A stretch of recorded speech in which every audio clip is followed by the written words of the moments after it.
Hello, guys. Here with you, Anna Tutova, CEO of Coins Telegram. And today we have a cool guest, Ryan Breslow, who is a serial entrepreneur, but most famous he is for founding Bolt Financial. And he just returned as CEO last month. And just yesterday, they made two big announcements. First, about the launch of their SuperApp for crypto and e-commerce. And as well, they made a standard for the fees for the merchants at 2.1%. So he will tell us more about his journey and about these announcements. So great to have you here, Ryan. Great to be here, Anna. Yeah, so you actually described in your LinkedIn post yesterday that you started back in 2014, Bolt as a crypto startup for buying, selling, and sending crypto. So like you've been in crypto quite early. So can you tell us about your background? How did you discover crypto first? What was your first impression about Bitcoin? And as well about what did inspire you to start Bolt?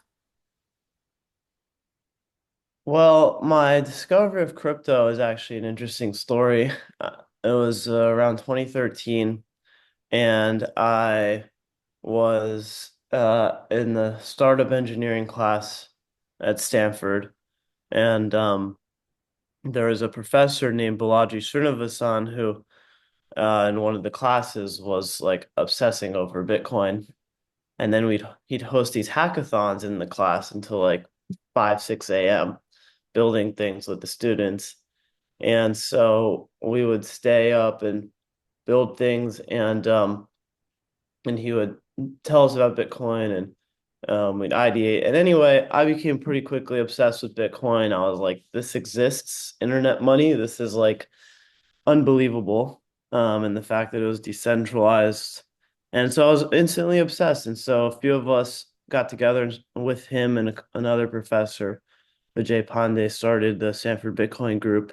And I ended up trying to build what was kind of like a Coinbase or easy to use wallet and spent about a year of my life going around the country, pitching banks, building compliance programs, applying for money transmission licenses, and ultimately Coinbase had raised more money, got the tier one VCs, and Silicon Valley Bank, which is now kind of funny to speak about, but they're the first bank willing to take the risk to work with a crypto company for money transmission, and we kind of came in second in that process, which means we came in last. So we couldn't get a bank and we couldn't do it compliantly. And we realized we had to pivot. And then we came up with this idea for a one-click shopping network and digital wallet. And I said, one day when our network is big enough and our company's big enough, I'm going to want to build this easy crypto wallet again. And here we are. That's cool. And as well, so for example, I watched your last public appearance in Las Vegas, and you compared that you were inspired from Revolut and their business. But I would compare you more as competitor of Stripe this way, especially they are now getting heavily into crypto too. And so they have as well one-click checkout. So how are you different from their model? Well, we pioneered this idea of a embedded one-click checkout, which is a one-click checkout that doesn't require another button to go to a wallet. And since then, many others have copied this model because it's a great model. It converts really well. Um, and so, yes, we have had very large competitors pop up. We also, however, because of our first mover advantage, we have a big advantage in terms of the size of our network. We have 80 million shoppers on our network. And so what we just announced is a very disruptive pricing model that has never been done before in the industry, which is true to our mission of democratizing commerce, giving every merchant, business, startup, developer, no matter their size, even the ones who are just getting started, 2.1% plus 30 cents. This rate historically has only been reserved for the biggest companies in the world, Amazon, Uber. This is close to what they're paying in payment processing. We believe that a company shouldn't be charging significant margins on payment processing only when they're adding considerable value. And so we have some additional fees that when we add that value, our network fee, we call it, when we can convert somebody to a one-click checkout, which has a 50% higher conversion rate, 15% higher repeat customer rate, then we charge a network fee on top of that 1.35%. But if we can't do that, or not using one of our other value-added services, then we don't charge really any profit. Yeah, and as well, I've seen that you dismiss a lot of fees, and so you got so many users, 80 millions, but still, like you saw quite a big turmoil with your company, and with valuations been slashed significantly, and you currently, as I know, as of the last year, you had 20 million in AR, and as well 7 million in profit, and as well losses exceeding 200 million. So how will this super app will reverse this trend, and what's your timeline for profitability? Well, as some of you may know, I was not CEO of the company for the last 3 years. Bolt had, I was CEO for about 8 years. I'm its original founder, CEO, 8 years, 3 years of basically a wrestling match with my investors, which was very intense and very challenging. And I finally just got back in as CEO a couple of months ago. So it's been very recent, may even be sooner than that, 45 days ago. I'm losing track of time right now because I've been working just 24/7. But you know, uh we're going to reverse the trend. I think that certain investor decisions to lean on professional management in the business led to stagnation in certain parts of the business. At the same time, our shopper network effect really worked, right? We went from 10 million shoppers to 80 million shoppers, even with stagnation in certain parts of the business. So I think what I'm seeing coming back now, CEOs, our network effect is super powerful. Network pricing is incredibly compelling to merchants. Our previous board investors were too afraid to do network pricing. They wanted to make money on payments, and that Mhm. was one of the areas we butted heads. And now that I'm back, I'm kind of like, I'm just gonna do it my way. And I think that, I mean, it's riskier because we have to get a lot more volume to make money, but I think that we're going to be able to do that. And what's the timeline for that? Very soon. With our new changes, there are a lot of businesses knocking on our door. It's kind of been overwhelming, the interest we have. So I actually think, and this is crazy, but I think we can get profitable as a business in the next couple of months, which would be insane. But I think that the demand we have for the business can actually do that. That will be great if you can do it. I think it as well much depends on the market and both macroeconomic situation and as well crypto markets. I agree. Listen, time will tell.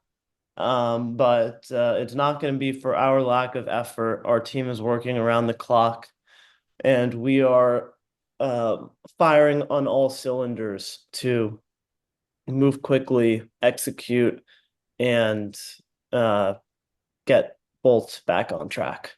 Mhm. And as well, so you announced the wait list for your super app. When will the be official launch? When will it be available to the customers? Yeah, so folks can join the waitlist by downloading the app, bolt.com/pay. You can sign up. You can get prioritized to the front of the waitlist if you fill out your KYC or onboarding, uh, and be a star student in that front. We're planning to start rolling people into general access early next week. So, literally a matter of days. Cool. And as well, can you share some numbers? How many people already signed up for the waitlist for your app? We're not sharing those numbers right now, especially given we just opened it up yesterday. But we've got incredible reception and we got the results that we were looking for. Okay, so we'll be waiting for more numbers from you later. And as well, Yeah. you tried to get into crypto with Bolt earlier.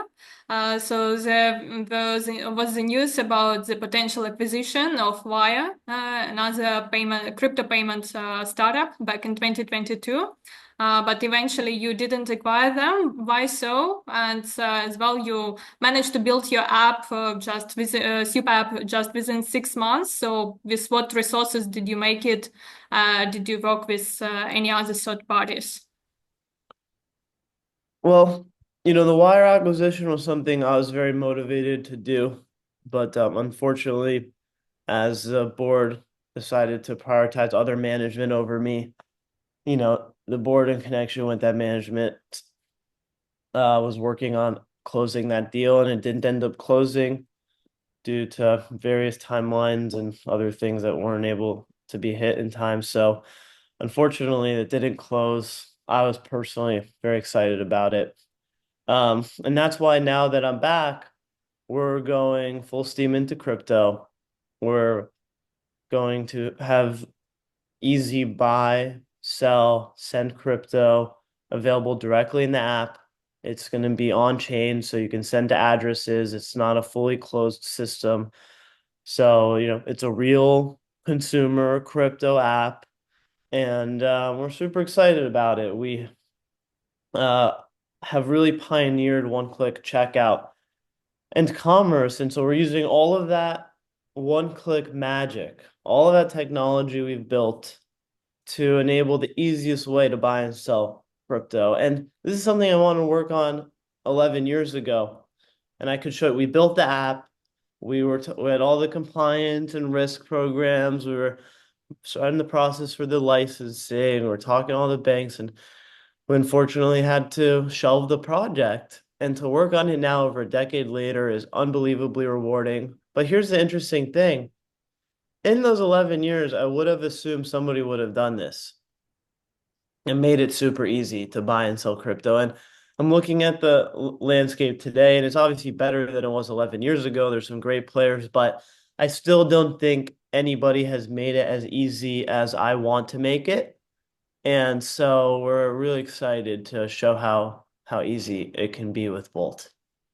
So, how is it easier with, will it be with your app? Like, why you better, for example, than PayPal? Or, for example, in crypto, probably is the most well known and has everywhere's headlines, MoonPay. So, how are you better? Well, I mean, this is what a lot of folks have asked about our checkout. How is our checkout better? And I would say just go use it and you'll see, right? There's a lot of things you can do in terms of a user experience to save seconds or milliseconds on every point and pixel. So, I just launched Bolt Checkout on my new e-commerce site, love.com, which is a clean, green everything store. I would say if you're watching this, go there and try the checkout. See how easy it is, right? Don't just take my word for it. Go on bolt.com and go to the case studies, go to the checkout page and click some of the sites and see how easy it is. And I would say, see how easy it's going to be here. Making it easy is very complex, right? It's us having built very sophisticated risk and fraud engines, very sophisticated compliance programs, very sophisticated technology, data capture, thinking through UI, UX in a very sophisticated way. to create that one-click magic front-end experience to the consumer. And, we're calling this one-click crypto. Yeah, user experience is super important for the mass adoption and attracting users. And Yeah, this is for the 99%. We're not trying to appeal to the power users. mhm. We're trying to appeal to the masses, which was my mission starting Bolt in the first place. I want to bring the masses onto crypto, and that's what we're going to be accomplishing with this app. Yeah, your own important mission. And did you make any survey among your merchant customers? How many of them would be willing to accept crypto as a payment method? Well, we are considering plans to roll out crypto by default to all of our merchants. Mhm. So we think basically all of them. We'll obviously give them an opportunity, a window to opt out. But because of how our checkout system works, because we're not just an API, we run the merchant's whole checkout. We're in a unique ability to push it to our whole network. And so obviously merchants will have the ability to opt out before it launches and all that good stuff. But we think that all of our businesses and merchants on Bolt will be adopting crypto overnight once that is rolled out. That will be crazy. And how many merchant customers do you have now? It's in the hundreds. However, with our new self-service launch, we had historically, up until yesterday, focused on enterprise merchants. Mhm. So, when I say hundreds, doesn't sound like a lot, but these are not small businesses. They've got to be doing at least tens of millions, if not hundreds of millions in volume to be on the Bolt network. And so now what we're doing, and some billions actually. Now what we're doing is we have just launched self-service. So someone who's selling, you know, 10 products a year is going to get access to the same platform as someone who's selling 10 million products a year. And they can get started right away, bolt.com/get started. And anybody can take advantage of our new payments model, that 2.1% plus 30 cents plus network fees. Um, we've slashed a million other fees. We've slashed fees on refunds, which a lot of the big providers charge, which is crippling to businesses. Imagine your product gets refunded, so you lose the money on the product. You may lose the product, and now you're still paying payment processing fees on that. Payment processing fees all in are not 2.9% plus 30 cents. It's really in the threes, closer to four when you add in all these hidden fees. We've slashed chargeback fees to the lowest in the industry. And we've slashed fees on our new product, Bolt Charge, which is a subscriptions platform. Subscriptions businesses charge around 0.5% per transaction, including many of the big payment processors. So when you add 0.5%, returns fees, chargeback fees, and so many other hidden fees, you're talking 3.5 to 4%. So with Bolt, we're estimating merchants are saving and businesses, startups are saving, up to a full percentage point when everything's factored in by switching to us, even with our network fees. And so anybody of any size can take advantage, and anybody of any size can access our developer tools or plugins and integrate immediately. So you're betting more on growth strategy and attracting new business customers and as well retail customers by slashing all these fees. That's right. We are democratizing commerce. We're leaning into our network model. So we're slashing all the fees in the areas where we don't believe we add value. We have a good payment processor, but that's a commodity, right? We have good subscriptions product. It's complex software, but we don't think we add considerable value. We think our network is where we add value. So if we can log somebody in with one click on your site with those 50% higher conversion rates, 15% higher repeat customer rates, then we charge you 1.35% network fee. We do make meaningful money on that. However, that's not all of your orders, and we're running a promo where we're capping the total amount that could become. So we're relying on our network. Axios just wrote a good article yesterday about Bolt's bet on its network. So we're taking a bet on the size of our network, the expansion of our network. And yes, we're giving away many of these other really sophisticated payments related, checkout related products, including the ones I mentioned, our Checkout OS, which has hundreds of features and integrations, Checkout Everywhere, which allows you to embed checkout into your chat bots and social links and social posts and many other destinations. And many of other products you can go see on Bolt.com are largely going to be given away for free. Cool. And as well, are you targeting mostly US customers? So, as I know, you provided your checkout as well in Europe and UK. Do you plan any international expansion to other regions?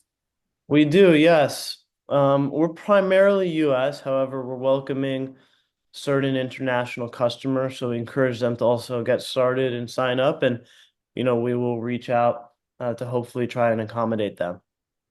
So, can still anybody sign up for your super app from any country or not yet?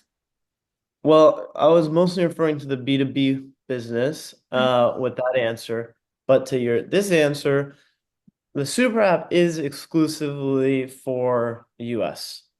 So, so folks from other countries are not going to be able to sign up for the super app right now.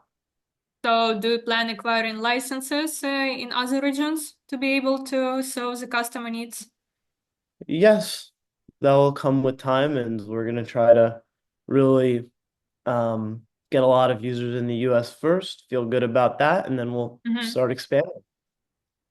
Nice. And as well, for example, like Stripe made some acquisitions of Bridge stablecoin startup for $1 billion to as well integrate crypto. So do you plan any acquisitions of other companies?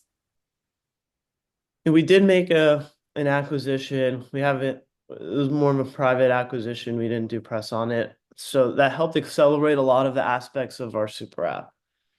And we'll be considering others. I don't think we're gonna really be considering too many more.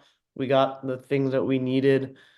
Um, and I don't think for the next 4 to 6 months we're gonna be too acquisitive. We feel like we have what we need. We have the team we need. We have the partners and software we need. So we just got to keep making it better and better. But I'm sure once we pick our head up from the sprint, we might do that again.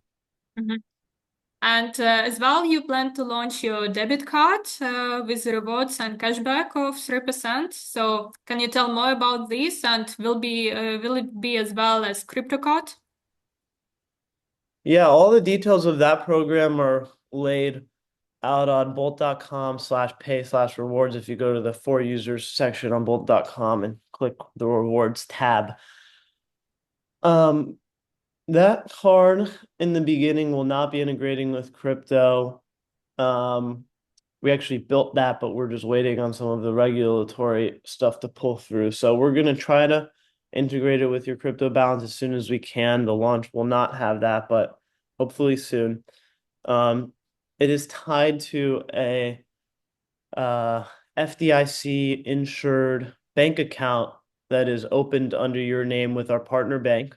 So everybody in the app is going to have a bank account with an account number, routing number, um, and soon we'll be launching, ability to use ATMs, and the debit card is going to be shipped to everybody who downloads the app.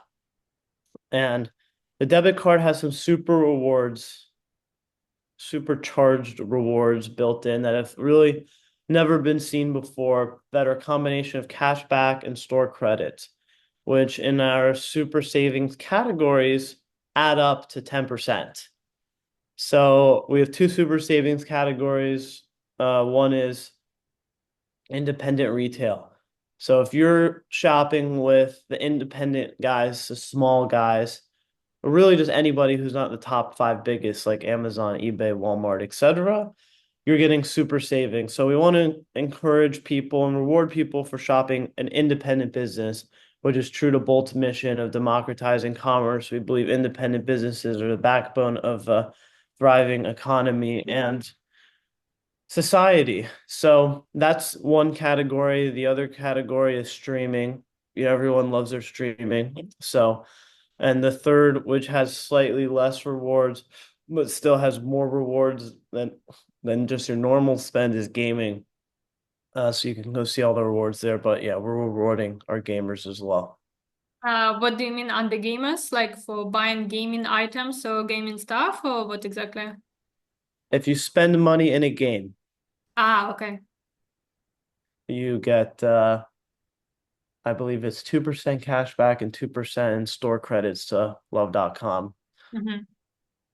Streaming and independent retail is 3% cash back, 7% store credit to love.com. Store credits expire after a year, are valid for up to 50% of your order value on the site. And we'll be launching more categories soon. And if I have any of those numbers wrong, I believe I'm right, but just verify on our website. Yeah, that's a great plan. And as well, are you betting that your crypto part of business as well will be superior to your current business model, or no? Or will it be still big part of traditional one-click checkout? Um, Sorry, can you ask me that question again? So you launched as well now your super app with crypto features. Are you betting that crypto will become your major part of the business, or will it still be more on traditional part with one-click checkout? Well, we believe these are two businesses that have an opportunity to be quite large, independent of one another, but feed into one another. More our checkout enrolls shoppers. So our checkout business is the one who brought our current shopper network of 80 million shoppers. A large chunk of those are direct Bolt wallet holders, and a chunk are through our wallet partners. So the more people who go through our checkout, the more wallets join our network, the more people who we're going to be offering the app to, and the more the app will grow. So we think both can be extremely large businesses. Nice. And as well, can you share your view on the development of crypto payments? In what sense? Just generally, not only related to Bolt. How do you see the development of the industry? I think that obviously crypto payments have come a long way from 11 years ago, how they looked back then. There were some debit cards back then. I remember what was it, SnapPay and others, and there are all these exchanges like was it Buttercoin and Trade Hill, and a lot of these folks are gone now, and there's a lot of new players in the space, and it's honestly hard to keep up with all the players. So listen, the space has come along very far, but we're excited to take it one step further with really ease of use for the masses. That is our goal, and that's something that I think still hasn't been done to the best it can be done. Yeah, and as well on your personal side, when you discover Bitcoin, did you invest into it straight away back in 2013? I wish I did. I was a broke college kid at that time, and I was like a developer, and I was like, you know what? I'm just gonna build things. I don't need to be an investor. Mhm. I'll make money as a founder, not investing. Well, that was a dumb idea. Um, I did get my parents to buy a little bit, and they made a little, uh, nothing crazy, but a nice little small retirement fund from that. So, I did go to them. I'm like, you guys have to trust me and buy some crypto. And they got in very early. And I told them, guys, you cannot sell for 10 years. Okay. You're going to put as little money in and you're not going to sell for 10 years. And then every call with them became can I sell my crypto? Can I sell my crypto? Can I sell my crypto? And after about 4 years, I said, guys, I can't do this conversation on repeat. We have, no other relationship, so yes, I'll sell your crypto for you. And I really wish they held for 10 years, but uh, so be it. I told them in 2014 that it was going to go to $100,000 by 2024. And I have that in an email, actually. Wow. Uh, yeah, and so that was one of my better, more accurate predictions that I've made. So you had such a big vision for crypto even back then, back in 2013, 2014. Yeah, yeah, I thought it would be 100,000 by 2024. I just knew it. I don't know. I knew this was something that was going to completely and totally change the world, and that's why I dedicated my life to it. I mean, I dedicated a solid year and a half to 2 years of my life before we pivoted just to Bitcoin and crypto and promoting it across campus and exposing it to as many people as possible. And because I believe that people having control over their own money is critical to a better version of the world. Um, and I think, there is still a role for fiat currency and government issued currency. And then obviously, I mean, we can't run the world without that too. But, people having true control over their money, or at least some of their money in this new universe of digital money is just critical. And and I think the use cases in terms of its frictionlessness across border are deeply profound. Yeah, that's important to have the ownership of your own assets. And so when did you personally start investing into crypto then? I personally started, well, like I said, I didn't personally invest, which is I ironic. know. It's crazy. I mean, I talk to my friends about this sometimes. Like, I believed so much, right? There's nothing I believe in more. And then I didn't invest. And I think that's because all the money I had, whenever I'd make a little bit of money, I'd put it into my business ideas. So I was always using all of my cash on my businesses. So I never really got in the habit of investing. And now it's something I hope that, then the last 3 years that I've been through have been super challenging on me financially with all of the lawsuits and, all the various things I've been through, which has been, unbelievably challenging on me and financially. So any liquidity I had went into that. And so I've just, never really had money to invest in investments. It's always been in building. Yeah, on one side, yeah, it's good that you're so focused on your businesses and have so much belief that you're putting everything you have there. But on the other side, it might be more profitable for you just to invest into crypto than fund your businesses with profits from that. Oh yeah. I mean, my f friends in the group were buying crypto at like $2 a coin. That's when I was involved. I was building apps at like it was like $2. And even to buy a little bit for my parents, I had to go on localbitcoins.com and I had to meet up with somebody in person and hand them cash uh to buy a Bitcoin. And so yeah, I mean I was right there and I could have put a couple $100, but I rather would have spent that money on some other of my business ideas. And I was building some other businesses at that time in school before Bolt. So yeah, I've always been a builder. And as well, we see now many companies, like specifically mostly publicly trading companies like MicroStrategy, Rumble, MetaPlanet, GameStop, starting buying Bitcoin from their balance sheet. What do you think about that idea? And do you plan in the future do something as well, something like that from the balance sheet of Bolt? It's something we're considering actually. We have had board discussions about this. We obviously want to be thoughtful about doing it, and you know, there may be a time where we diversify instead of holding our money in treasuries and we'll hold it in crypto or a piece of it.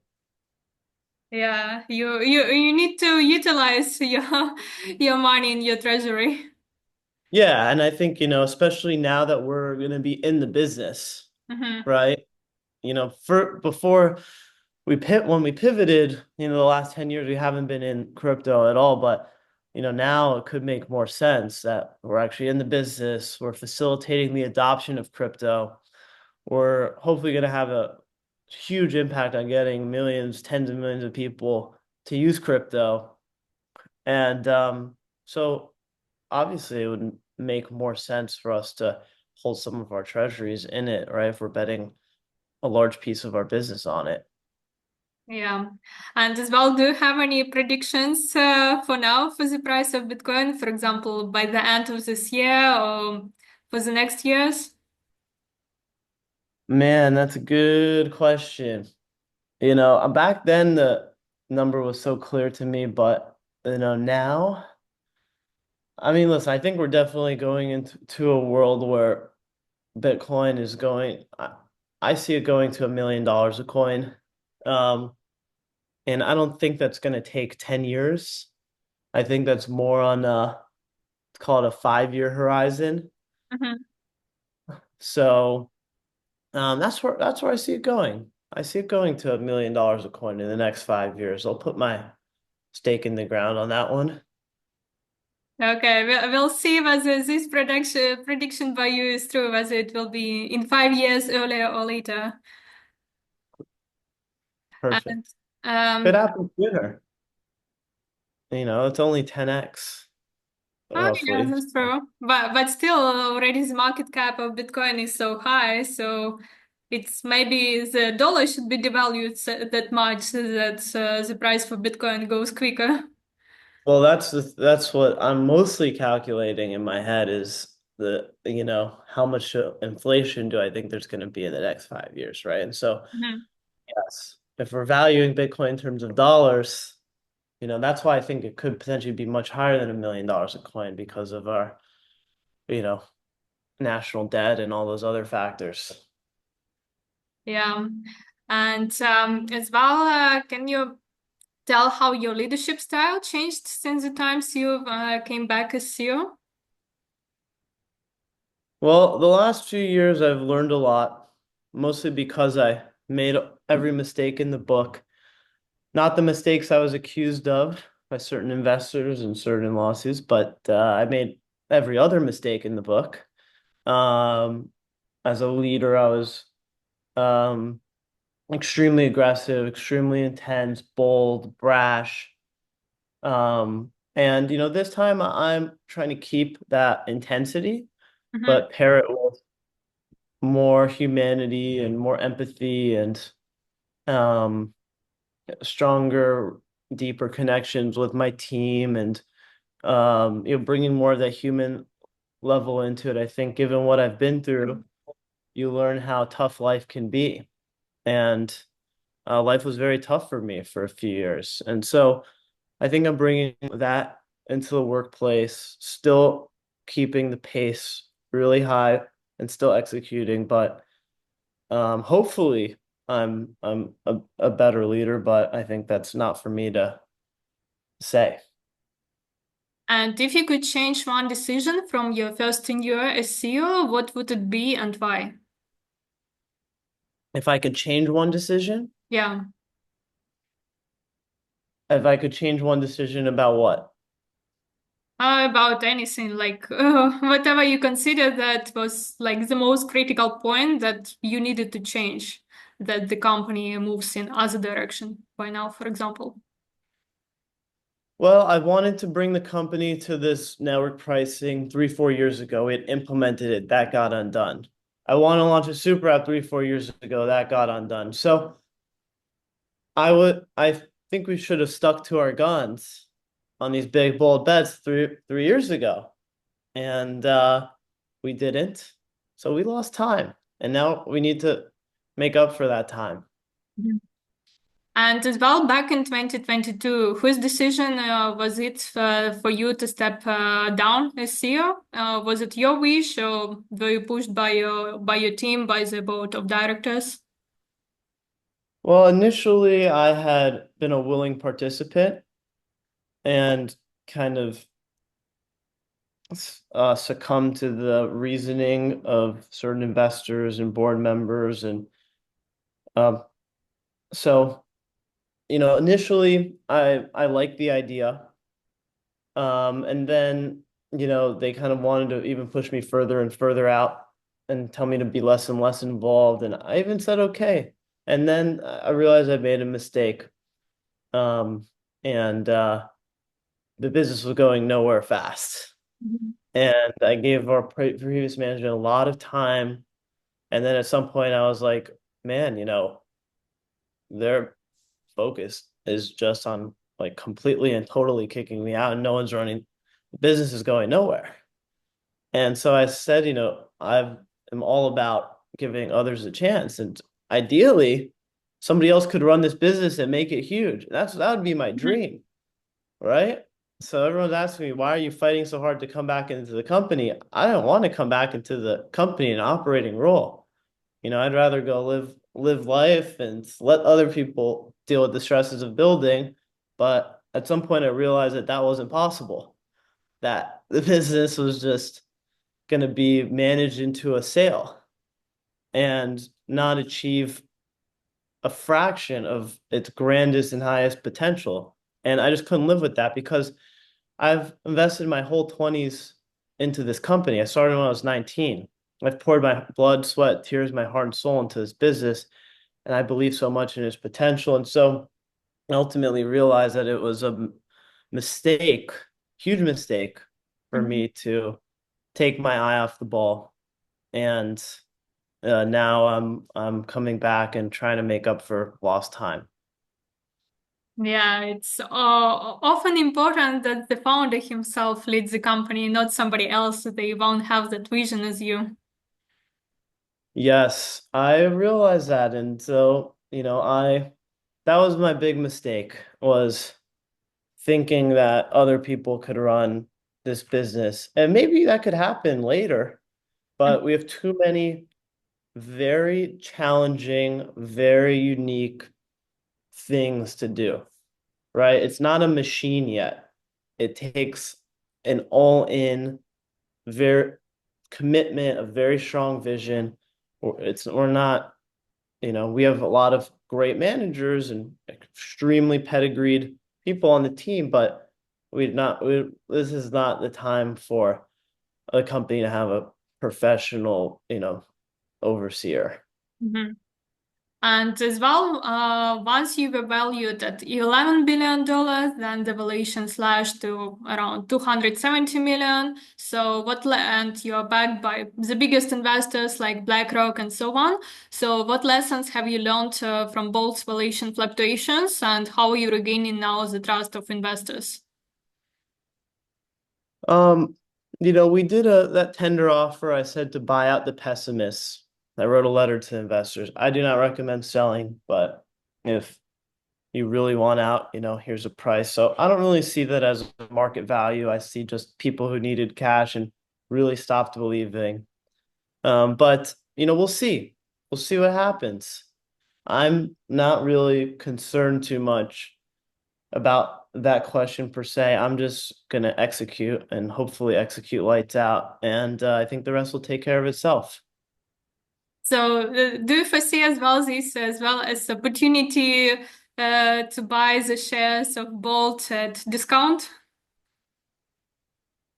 I would, just like I tell anybody, if you believe in me, then that may be a good idea. And if I succeed, then that may be a good idea. And if I, don't, then it's a bad idea. So, I don't want to, I'm not here to make any promises. And I'm just building, so I can't tell an investor what to do. And it's one of the things I've also learned is not to, just to execute and build, and we could talk after the fact. So, we have some really radical new announcements came out yesterday. We have some more coming out over the next week, and I think folks will see that we're really pushing the envelope and we're going to build something great. And your last year's plans for 450 million fundraising round didn't happen. So do you plan any fundraising rounds now? And what's your strategy for attracting new investment? Well, I'm always having conversations with investors because if you read my book, Fundraising, you always want to be having convos when you're not fundraising so that Mhm. you feel the market. And so listen, I'm always having conversations but we're in no, something could happen. uh these things happen very quickly out of nowhere. These things can take a long time. So we're definitely not in a formal fundraising process right now. We're in build mode, but always having conversations. So um Anna, this was great. I have a couple things I need to get to, and my team is Okay. calling. Mm, But I really enjoyed talking with you. Thank you so much for having me, thank you and too. I really hope we can do this again. Yeah. Let me know if you're coming to Dubai. I will, 100%. I'll be there soon, hopefully. By the way, do you have any referral program for like B2B business for bringing merchants to Bolt? Yeah, talk to me if you think you're gonna bring some meaningful merchants. Talk to me, and for certain people, we don't do it for everybody. For certain people, we do have a referral program Mhm. we Because can I'm as send. well advisor at fintech company, we have marketplace of fintech solutions. We work with the banks, crypto-friendly banks, payment providers, and law firms. So we help clients, mostly high-risk clients like crypto, gambling, forex, sometimes traditional e-commerce, with opening of bank accounts, setting up payment gateways, and licensing. So maybe there might be some synergies. Yeah, shoot me an email, ryan@bolt.com, and just give me an overview of what you think you can help with. And we'll explore it. Okay, great. And as well, if you plan expansion to Europe, we have as well some offers of the apps which would like to be acquired, and they have like millions of users and licenses necessary for Europe. I can share as Great. well some information on that with you. That'd be great. Please do. Okay, All great. right. So good chatting with you. Yeah, good chatting with you too. Have a nice Talk day. soon. Too. Goodbye.